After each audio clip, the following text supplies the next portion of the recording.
सत्य मूल सब सुकृत सुहाय, आगम निगम, बोले कौन कहा? वेद पुराण विदित मनु गाय।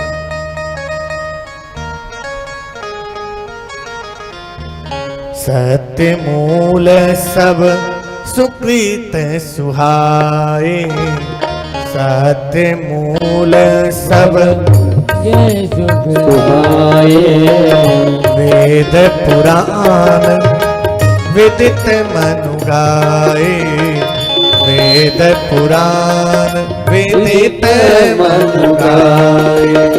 सत्य मूल सब सुकृत सुहाय, सत्य मूल सब सुकृत सुहाय, वेद पुराण विदित मनु गाय, वेद पुराण विदित मनु गाय। किसने कहा? वेद ने, पुराण ने, विदित। वहां आगम निगम थोड़ा क्लिष्ट भाषा में कहलवाया, दूसरी जगह सहज कहलवा दिया। वेद पुराण विदित मनु गाय।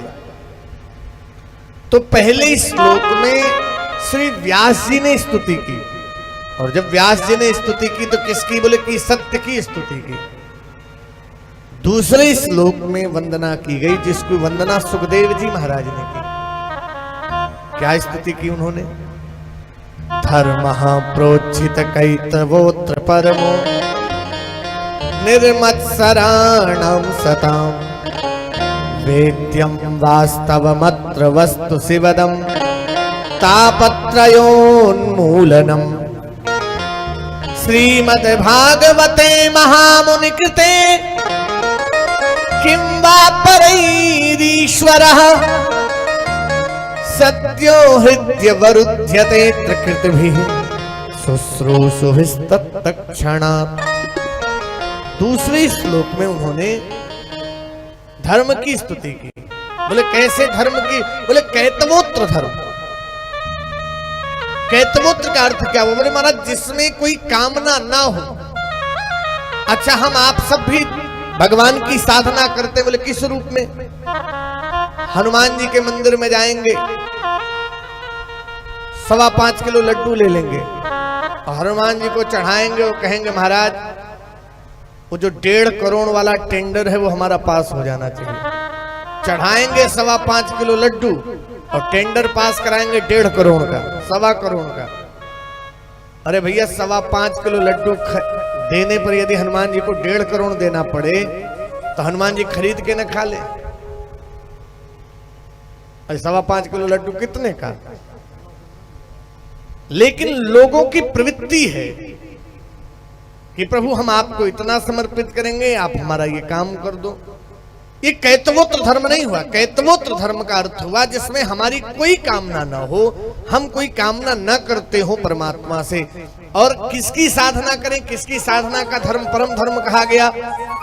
जो तीनों प्रकार के तापों का सहज समन कर देते हैं। कल की कथा में हम आप सबने सुना था, तीनों प्रकार के तापों का समन किसने किया? बोले भगवान श्री कृष्ण ने। बोले श्री कृष्णाय वयं नमः। ऐसे भगवान कृष्ण की साधना करना ही मानव के जीवन का परम धर्म है। तीसरे श्लोक में जिस ग्रंथ का हम आप सब पान करने बैठे हैं, इस ग्रंथ की स्तुति की किसने की? बोले महाराज सूत जी ने की। बोले कौन सी स्तुति की? बोले निगम कल्पतरोर गलितम फलम। इस ग्रंथ की महिमा का मंडन किया। जिस ग्रंथ को हम आप सब पान करने बैठे हैं, ये ग्रंथ है क्या? बोले निगम।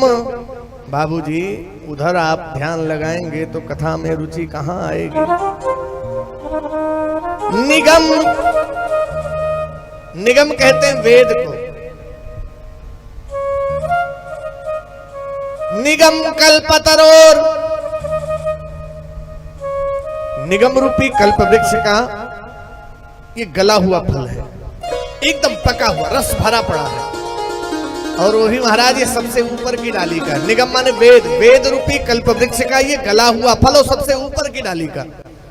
बोले महाराज सबसे ऊपर की डाली का फल ये तो ऊपर से नीचे कैसे आया? निगम कल्पतरोर गलितम फलम, एकदम रस भरा है, एक भी बिया नहीं है इसमें। बोले महाराज ऊपर से गिरा होगा तो फूट गया होगा, बिखर गया। बोले ना ना ना ना, शाखा तर तू शाखा तर होकर आया। बोले कैसे? बोले नारायण रूपी डाली से टपका, बोले ब्रह्मा रूपी डाली पे आके अटका। ब्रह्मा रूपी डाली से टपका तो कहां आया? बोले सनकादिक रूपी डाली पे आके अटका। और सनकादिक रूपी डाली से टपका तो बोले कहां आया? बोले वहां से आकर के ये नारद रूपी डाली पर अटका। और नारद रूपी डाली से व्यास रूपी डाली पर आया, व्यास रूपी डाली से सुखदेव रूपी डाली पर आया, और सुखदेव जी के द्वारा पूरे संसार में फैल गया। तो बोले महाराज शाखातर तू शाखातर होकर आया। सुखदेव रूपी डाली से जब स्पर्श हुआ तो एक बात सिद्ध हो गई कि यह फल मीठा है। क्यों? सुख मुखादमृत द्रव संयुतम। अच्छा, चाहे नेपाल हो चाहे भारत, एक कहावत कही जाती है कि तोता आम के फल पर चोंच मार दे तो कहते हैं आम का फल मीठा होगा। तोता चोंच मार दे तो मानते हैं कि फल मीठा होगा।